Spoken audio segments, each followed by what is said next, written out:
So I'm trying to do the screencast that Mr. Wallen taught me how to do so that I can give you your writing lesson today. Let's see. So I just put a fun background on of a Michigan map, and Lake Michigan, the Great Lakes are in there. And I think I'll go straight to our writing lesson. Let's see. So I think you can see everything on the screen. And let's go to present mode. Let me just a second for you.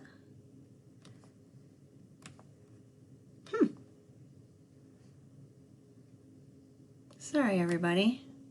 I can't get it to fit the entire screen in.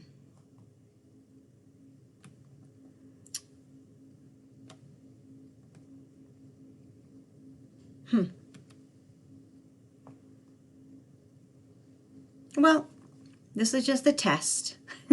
I'll stop here. Okay, bye.